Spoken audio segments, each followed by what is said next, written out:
Perkenalkan, nama saya Bian Memunah. Ada yang bisa saya bantu, Mbak? Saya Yuni. Saya bentar lagi 3 bulan lagi mau nikah. Saya mau konsultasi tentang program kehamilan yang sehat itu gimana baiknya. Oh gitu, ya udah.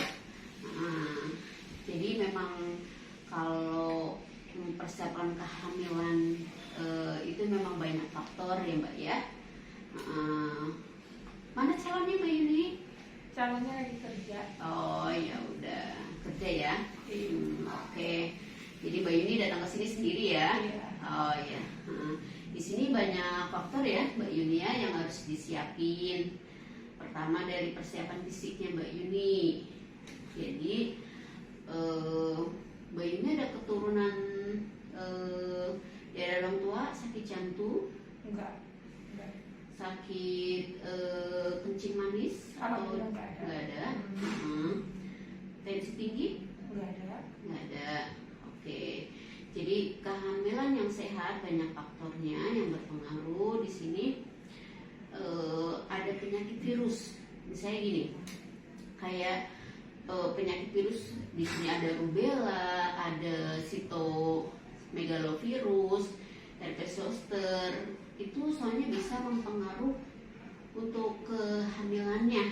Bayinya bisa cacat Mbak Yuni. Jadi saya sini akan menjelaskan sedikit ya. Apalagi dengan kasus yang hepatitis, HIV itu sama. Jadi kalau misalnya mengalami kayak gitu bisa menjadi keguguran bayinya gitu. Jadi harus makanya apalagi misalnya gini, penyakit menular seksual. Nah di sini juga sama, bakal berpengaruh semuanya ke kehamilannya, bisa mengancam keguguran sampai bayinya meninggal gitu. Asma ada dari keluarga ada? Nggak ada. Terus kalau misalnya faktor darah apa nih? Jadi Mbak Yuni mah golongan darahnya apa? B. Golongan darahnya B. Resusnya? Yes ya, positif. Jadi kalau misalnya dia diharapkan nanti pas saat hamil nanti bayinya juga resusnya tetap positif ya. Soalnya kalau misalnya resusnya negatif memang agak susah bisa dilakukan transfusi. Kasihan nanti untuk bayinya ya.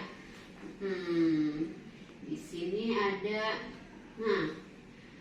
Mbak Yuni suka olahraga nggak? Enggak terlalu. Nggak terlalu. Jadi gini ya Mbak Yuni ya. Jadi harus menambah buat kebugaran. Biar bayinya sehat, kita harus menjaga kesehatan dari tubuh kita. Dengan caranya apa? Olahraga. Berarti mulai sekarang Mbak Yuni harus olahraga minimal 3 kali seminggu. Waktunya setengah jam aja. Misalnya boleh sebelum, misalnya Mbak Yuni kerja. Oh ya udah, kalau misalnya kerja sebelum kerja boleh, atau setelah kerja minimal setengah jam gitu. Dicoba ya Mbak Yuni ya. Nah terus kalau misalnya timbangan Mbak Yuni berapa? Aduh, kecil mah 42. 42. Tingginya 164. Ya kalau misalnya itu kan gini Mbak Yuni ya.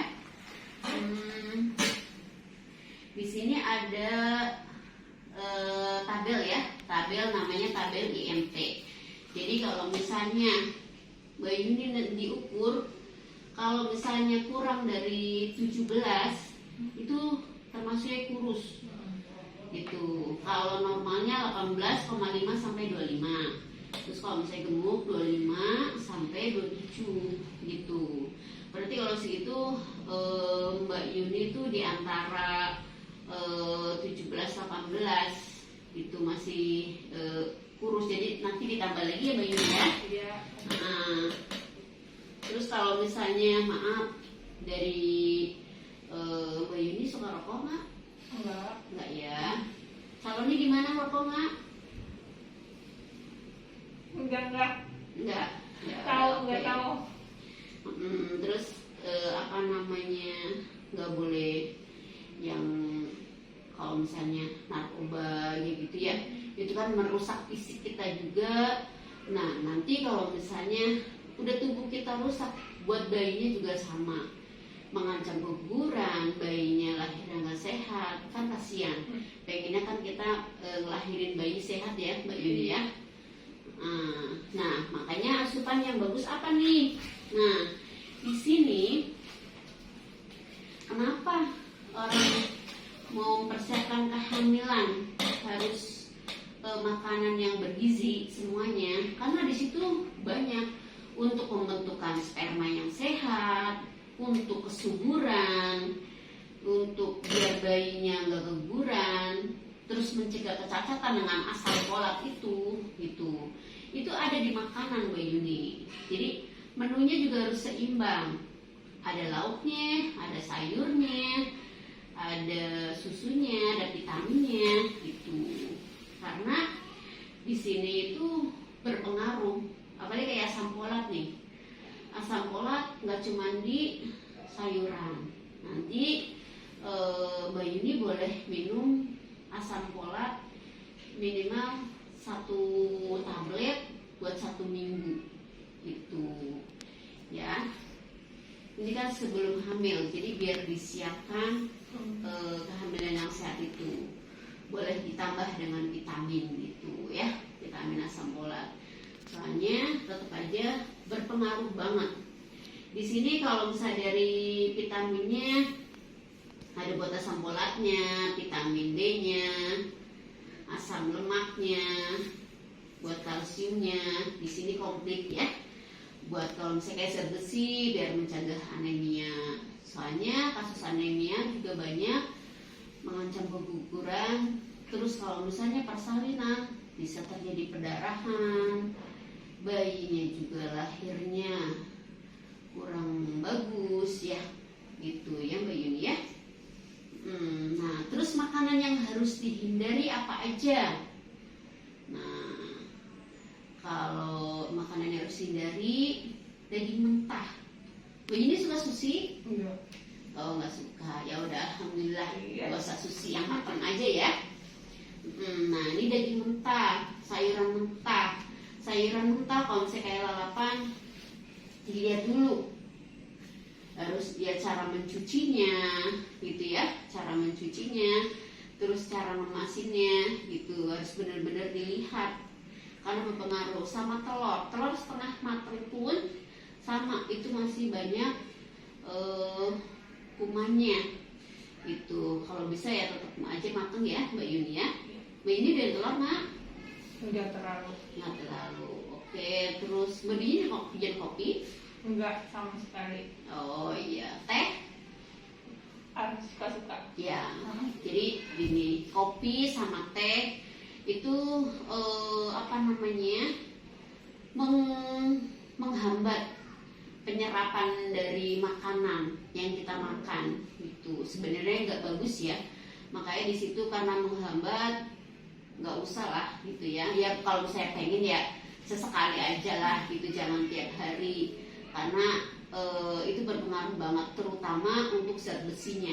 Zat besinya nggak keserap Mbak Yuni kalau apa namanya kita minum teh sama kopi gitu ya.